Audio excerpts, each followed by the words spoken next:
consume more and more fertilizer, and the environment got more and more polluted. And they were not able to caught it up because of this changes here. The traffic is the same system. The traffic they run their own system. Whatever is a general attitude to it. Here in Denmark, we have now announced they have to have this climate change conference here, the COP15.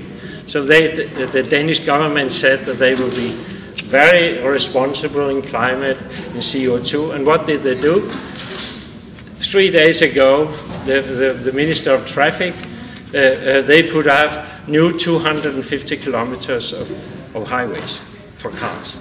You know, and that's because this problem it arises in this system. I mean, it's built into the system. And what happened was that people got more and more frustrated on that. They were pissed, and so therefore they started up here within these gaps here in the democratic system, in the parliamentary system, because the politicians in the parliament is divided up just the same. They're working in closed committees here. It's organized in sectorial committees. Yeah. And that means that they got more, the agriculture, you know, Nicholas, you start talking to me. Yeah, okay. Ran out of space probably. So it's the different kind of the political committees. They have specialities. They were agriculture, they were environment, they were traffic, whatever, and they worked in these committees. And actually, what has happened is that often they have more solidarity in between the different political parties with the people who work in the transportation committee than they have with their own party members in agriculture. And that's why things like that with these 250 kilometers Danish highways can occur. I mean, it's crazy, but generally even the leftist parties who is fighting for climate and things like that, some of them who works in the traffic committee in the Danish parliament voted for it. They think because they get more connections to people who care for traffic than they care for the general political level. And that's why they're in here. There arose in this here, there arose different kinds of activistic systems. People who got bored of it, who started to do it, who started to work against it, but they are very often part of the sectoral system. They work into a sector. There was activists against traffic, they were for preservation of nature, they were for organic agriculture and things like that. So they defined themselves into these systems. That was one characteristic. There's another one that was in Israel. They were start with this suicide bombing due to the first Intifada arise. The Israel military started to think about how come people do that? How come people, and what kind of people are it who's doing that? And they put a sociologist to take an evaluation on what these people go by. And they said that and he looked into the RAA in Ireland, into the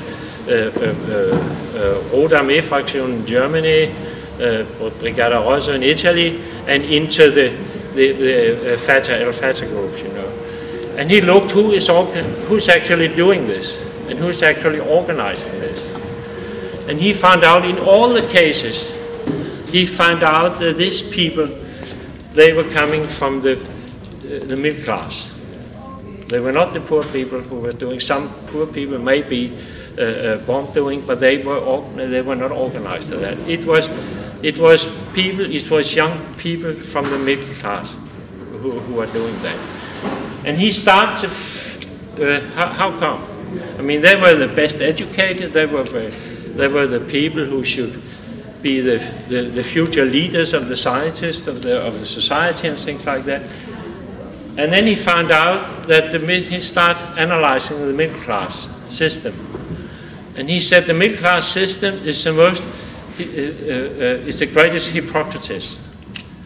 I mean, they are lying all the time. They are working, the upper class, the owners of the capitals in our societies, they don't care. I mean, they just work along by themselves and nothing happens. So their children are getting always rich. They always have the best possibilities. They just inherited what is coming up. But then they have the working class people, the farmers.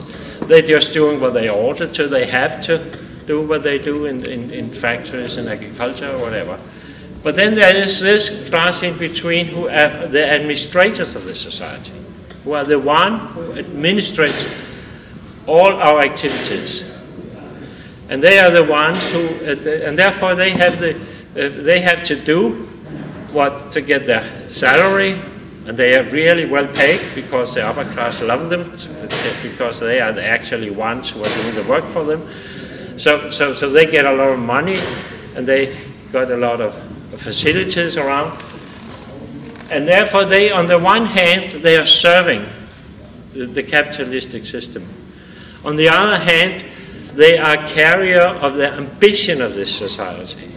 They are the ones who are talking about democracy, who's talking about equality, who's talking about welfare. They want welfare for themselves. They want ecological food for themselves. They want to have nice cars who don't pollute too much, and they have to be able to go to long distances by aeroplanes, you know, in holidays and things like that.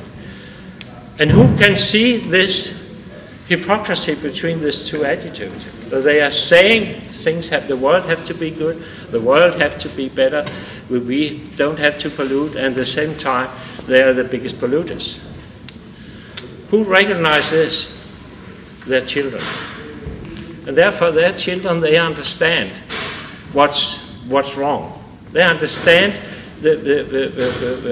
how this development of society occurs. And therefore he found out in all this kind of terrorist or of activist, radical activist movement, it's middle-class children who's dominating it. And that makes two things. It makes that they, in some sense, they have a lot of knowledge. A lot of them have studied for a long time, been to universities and things like that, and they know the system from inside because their parents are administrating the system. So they know how it works, they know where it's weak, they know where it goes, you know. And therefore they can build really effective demonstrations about it, and they can even try to fight it very effectively. They know where to hit, for example, they know where to hit in computer systems. They know where to hit in traffic systems and things like that. And it's the same wherever it's fascist activist element, or it's a leftist or it's a leftist activistic element. So they are moving along here, but the problem is that they have all the characteristics of the middle class. And therefore they have very difficulty. They studies a lot, but not very many of them do actually practical work. They know about a lot of work that could be done. They have examples, you know, of how different kind of alternative societies and systems develop around the world, but they very seldom do it themselves. And that means that part, therefore, in this system, they are related to the actual basic structure of the society, and therefore they are very easily isolated from the rest of the society, because they have all the problems of the sectorial system built into them. And that's why they can be effective, because they work with if they work into the transportation area, they can become some results in there because they know all about how it works, they know all about how it could be improved. But they are not able to do a total renovation. Only if they go together, they might be, but that had never happened, you know. And the society is extremely good, you know, in isolating them, you know, socially, politically, and in sectorism. So, may I ask, yeah. what are you suggesting as the way to deal with this sectorism issue? I mean, how? I'm coming back to that. Okay. That's my lecture. Yeah. Okay. Let's put it back in again. I mean, maybe I just pushed one of them. Yeah, maybe. That's fine. Okay. Thanks. Okay. But that's built in the whole system. It's not just the free markets, individualism, parliamentarism, and sectorism. It's one integrated system for all of it. Well then, okay, I'm a permaculturist. But we have been using this kind of analysis. So when we talk about organization in permaculture and teaching organization in our project, then I'll show you, we have had, you know, the permaculture symbol is this square with a snake on it and things like that. But we, in Northern Europe, people don't like snakes. I mean, snakes is something dangerous, you know, they bite you and they strangle you and whatever, you know, and nobody wants to touch them. We only have small snakes here in Denmark, but that's no good. So we thought about when we started to do permaculture, how can we illustrate this in a way that we understand it. And then we are part of a Celt culture, you know, originally. So we have this Celtic solar wheel. It's the sign, the Celts sign of the sun. This one, we have that all back, you know, long before Christianity. And we looked at that, and then we talked about actually permaculture is an ecological method. It's a ecological way of analyzing and developing strategies. So we said, and the classic ecological way, like they had in the old Greek, they have the same. The Indians, American Indians have the same, the Chinese have the same as the Greek have. It works with 4 elements. It works with the soil. It works with water. It works with sun. And it works with air. That's the basic elements. It's a little bit different. The soil is a bit different in China. It's dealt up in metal, you know, and in wood. But it's the same context, you know.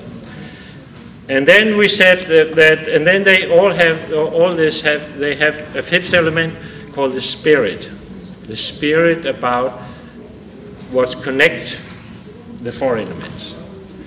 And that's we say, and they believed in spirits and in God and things like that, but we don't believe that. So we said, who is organizing it? It's the plants are organizing the 4 elements. So we put up a plant. And then it's the animals. And the animals, the dominating animals on the globe today is the human beings. We are totally dominant animals. I mean, up today, nothing happens on the globe that we not try to manage. We are trying to manage, whatever we come on the globe, we try to manipulate those 4 elements here. Or actually, the plants too. But how come this you all know that these 3 elements works the way that they are created by the plants. They establish the basic for the plants to grow. If they have different kind of balances, we have different kind of plants up here. But then it's established a regeneration again. We have the forest was the one who created the fertile soil, and it still does if we allowed it to.